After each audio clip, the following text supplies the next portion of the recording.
Hello everyone, welcome back to Clusterbmilkshake. I am your host, along with support puppet, Mr. Chicken.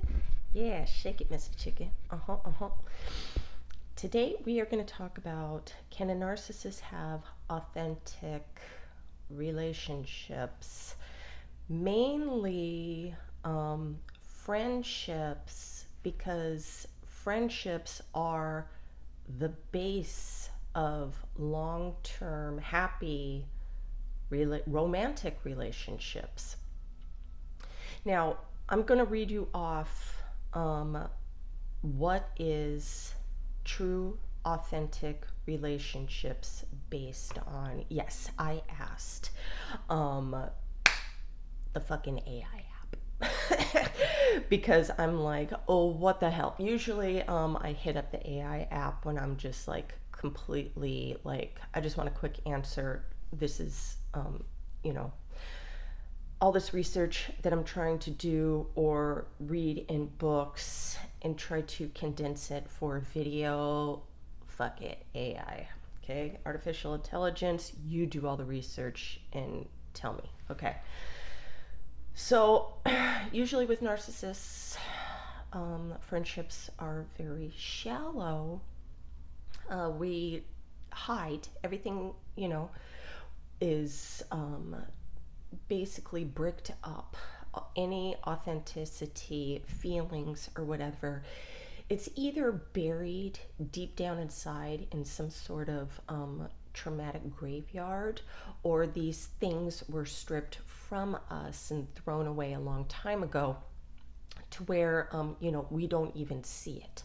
So it doesn't even matter if okay, it's not there, there's a black void, or something is buried deep inside. Did we kill off our inner child, or is our inner child actually hiding in this whorehouse in a corner somewhere, in fetal position, just waiting for us to show up and be like, it's okay. I'm going to stand there with you while you or we feel vulnerable. And, if we feel shitty and weak, we have each other, fuck it. I don't know.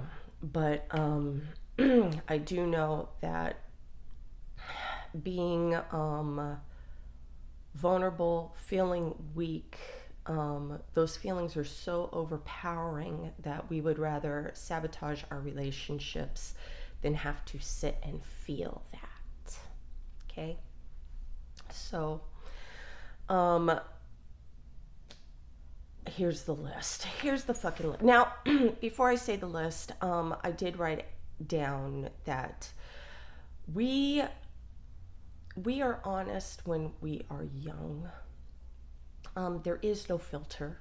Our parents become the enemy because they're the ones that are trying to shove a pillow over our emotional faces. Can't feel, don't talk about that, respect your elders, which basically means do not challenge me. So we end up raising ourselves with the philosophy of our friends. This is why when we grow up, sometimes we think that we know everything. Sometimes it's like, did we? And we were, stripped of everything that we actually knew, our raw emotions and everything. Now, some people think I know everything about love and life and all this stuff. Or, and then adults are like, you haven't, because, children haven't been through pain. Well, what if we should be learning from them, relearning from them? Because we're the ones that are all fucked up. They're the fresh. Just a thought. All right. So, what is a true, authentic relationship? Number one, trust. Being able to rely on each other, keep each other's secrets, and having confidence in one another. So, trust is very hard for a narcissistic person. Keeping secrets, it's almost like a double standard. A lot of this stuff you're going to see is a double standard. We have trust issues. You're going to try really hard to prove your trust to us, but we could go behind your back, fucking talk about, gossip about whatever to other people, family members. A lot of people are like, the narcissist is smearing me. It's like, because of our defenses and stuff, yes, we're the victim of you, of whatever you did to us. And if you think that I'm going to shut the fuck up and not say how you hurt me, you're fucking puff puff passing, motherfucker. So yeah, this is it. It's almost like like this book I open up in my mind. It's like, trust. I got to test you first. The test is going to come later. Okay, so number 2, mutual respect. Authentic friends have deep respect for each other's thoughts, opinions, and boundaries. They value each other's individuality and treat each other with kindness and consideration. Now, I want you to pay attention to these things, because when you first meet a narcissist, you're like, love bomb, love bomb. Are they love bombing you in authentic friendship, or are they smothering you like a codependent with I can't breathe without you? Okay? I like doing the authentic friendship thing. The I can't breathe without you comes later. Being very thoughtful and listening to your opinions and asking questions.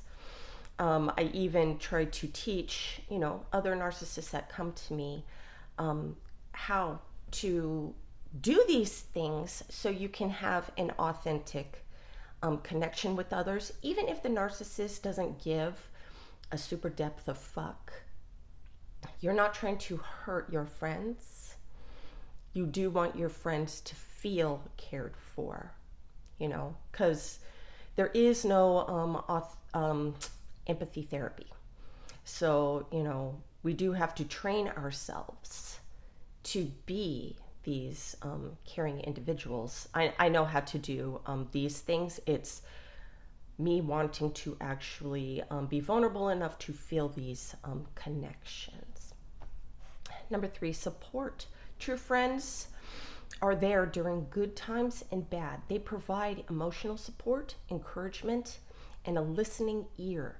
They celebrate each other's achievements and help each other through challenges.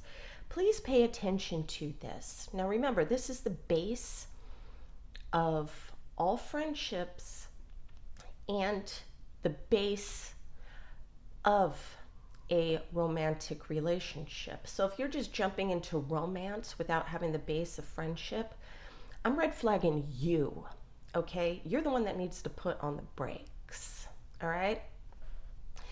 And you will see if they are able to be an emotional support system, be a good listener, but not tell you what to do. Although men like to be fixers and fix the woman's problem because they don't want to hear our mouth. And I do that too, but you have to let people feel their feelings. All right. Also celebrating other people's achievements. Envy is going to fuck that up for a narcissistic person. So it's important for a narcissistic person to sit in that envy and do applaud their friends' goals and to make them feel good about themselves. You want to surround yourself with a positive environment. And for all you narcissistic people out there, you do not want to be the poison in your friendship pool or your relationship. Okay? We want to surround ourselves with positivity because we're so used to being pessimistic. Let's try to, flippity flip flop that. Okay. Number 4, acceptance. Authentic friends accept each other for who they are, including their flaws and imperfections. This doesn't mean that you accept bad behavior, okay? They embrace each other's strengths and weaknesses without judgment. This means no criticizing and belittling. I know that friends will give, they're always pushing their opinions and stuff on their friends and stuff, and they feel safe enough in that friendship to do that. But how about shut the fuck up and ask more questions so your friend can figure it out for themselves? Let them figure it out. You can guide them with questions so they can have self-reflection, but you are not their therapist. I know friends love to be each other's therapists, but we're sounding boards. Number 5, honesty. True friends can speak their mind freely, share their thoughts, and provide constructive feedback when necessary. See? They can communicate openly without fear of judgment or negative consequences. This is a test. One of the tests that I would put on new people in my life. Can I communicate with you without critical judgments or punishments? Can I?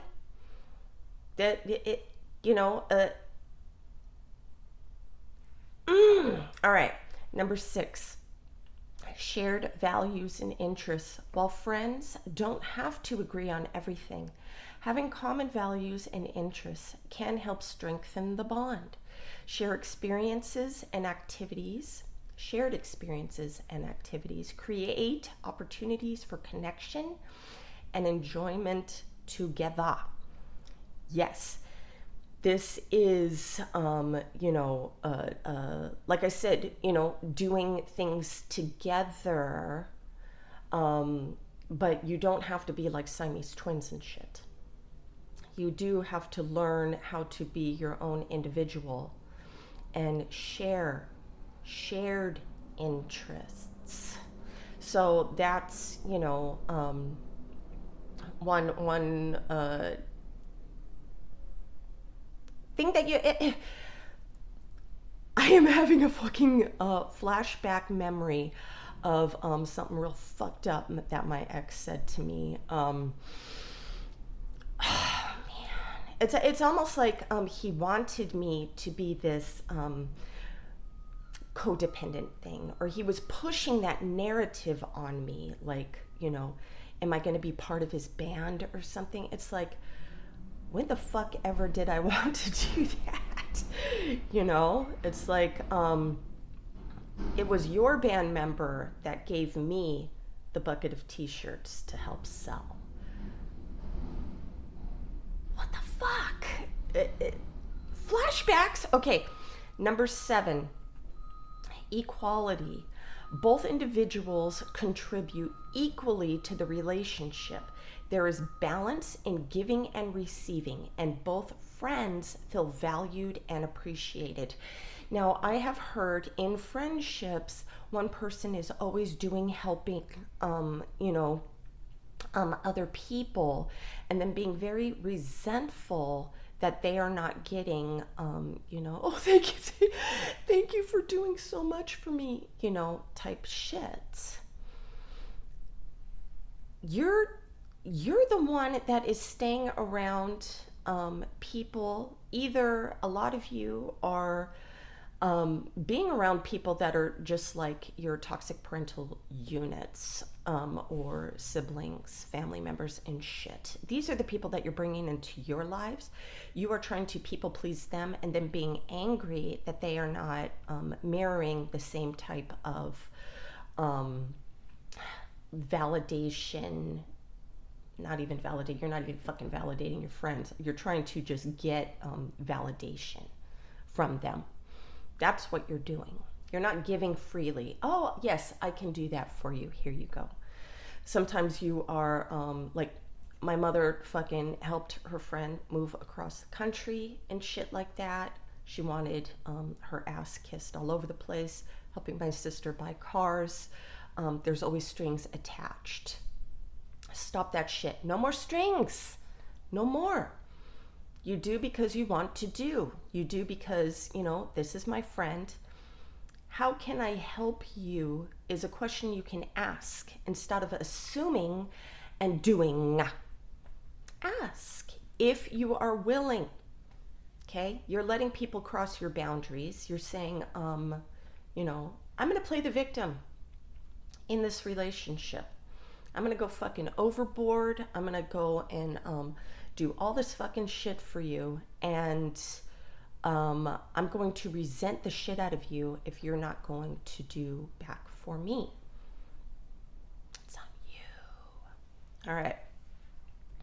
Forgiveness. Number 8. True friends understand that nobody is perfect and mistakes happen.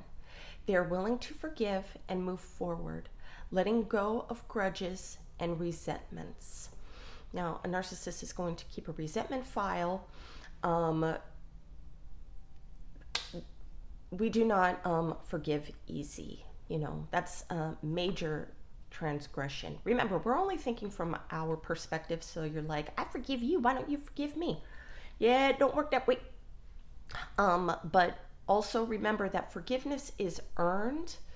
So say somebody was having a bad day or something, or you're starting to see that they're starting to talk shit to you or be verbally abusive to you.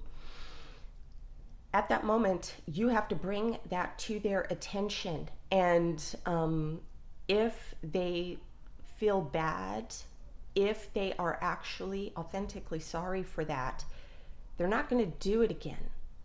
That is when you get to forgive. They're going to show you that they're not going to do it again. You know? If they're going to keep on keeping on, number one, you just let them cross your boundary, and then they think that they're always going to be forgiven. Some toxic people are going to believe that forgiveness is a weakness. And the more that you forgive them, they're like, well, I can do whatever the fuck I want because you're always going to forgive me. And sometimes they'll even just do different things. Sometimes they'll do the same fucked up thing over and over again because you keep forgiving them. Or you just don't want to get into a fight anymore, so you just don't talk about it no more. Or they're just going to keep doing different fucked up things, different fucked up things, different fucked up things. And then you're going to forgive. You become their fucking parent. I mean, who wants to fuck their parent? You know, that gets exhausting. That gets exhausting. I never stay in relationships like that for long at all. You know, it's like, I think that there's a, it's almost like if you get, like a whole year being either in a friendship base relationship or romantic relationship, a year is when you're learning all of these things about each other. You are seeing if both of you guys can learn and grow and be a part of a relationship with these things. You know, this is what you're working on. Are you growing? Are you working on these things? Is it okay? You know, nobody's perfect. I know. I'm not. I'm not going to beat myself up anymore because I make mistakes. And if I'm going to be with a partner who's going to beat me up for not being perfect, you know, bye. You know. Anyways, this goes with number 9, growth and development. Authentic friends encourage each other to pursue their passions, goals, and dreams, even if it means taking risks or stepping out of their comfort zones. They also support each other's growth and development. but they're not trying to fix. They're not making, you're not my project to fix, you know? This is why I thought it was a fucking good thing that, you know, my partner comes, talks. I mean, all of my partners have, you know, come to me, even my children come to me, talk about whatever is fucking with their head, whatever, you know, thing. And I am a good listener. I don't try to take it upon myself to fix, though with my kids I get kind of anxiety because I don't want them to be hurting, you know? So I might say something like, okay, well let's bring your thoughts into the present right now. To bring them back into a calm state. I also believe that when you are in a calm state and in the present moment where you're not ruminating about the past or freaking out about the future, and you're back in the present, that you're going to be able to accept information that could be coming to you from an outside source, okay? You can do this also through prayer, meditation, whatever. Because when I was in a massive depressive state, I went online and started to watch a video on grieving and have somebody talking me through that. And that brought me out of my crazy thoughts about the past and fear of the future and brought me to the present moment, okay? And that was very helpful. So yeah. Number 10, longevity. True, authentic friendships are built to stand the test of time. They can weather the ups and downs of life and remain strong and meaningful despite any physical distance or changes in circumstances. Yes. One thing that was very hard for me, I did do a video on friendships and how I did discard 2 very long-term friendships of mine. I'm always fucking like, you know, you disrespected my time, you crossed my boundary once, because narcissists don't forgive easily, you know. It was just like, you're a piece of shit. This is why sometimes, you know, your narcissistic friends or borderline friends or whatever will jump to the block button because they're fucking, you know, they're emotionally compromised. It's the neurotic fucking cluster, dude. So your emotions and shit are, there ain't no fucking lasso around that bitch, you know, to keep it contained. Where we can think logically, be in the present moment, let the feeling pass. We're having a thought, it's a thought bubble, and we're not watching the thought bubble pass. We're actually consuming that bitch like a fucking donut, okay? Anyway. So being able to really work on our emotion. All of us should be working on our emotion, because we don't want, one thing is let anybody have power over us when we're emotionally compromised. A lot of us have a lot of trust in our friendships, in our partners, and if they're not healthy minded, they are going to use our emotions against us. I have used emotions against low tier disposable people in the past. It was so fucking easy, and the reason why I did those things is because of my brokenness and my I just wanted to hurt because I was hurt. Okay? And know this too. If somebody's hurting you, it's because of something that's happening to them. You do not have to stick around that type of environment. But if they can't fucking talk to you, if they can't talk to you, if you cannot say what the fuck is going on, you know, I feel like we are disconnecting. I feel a distance.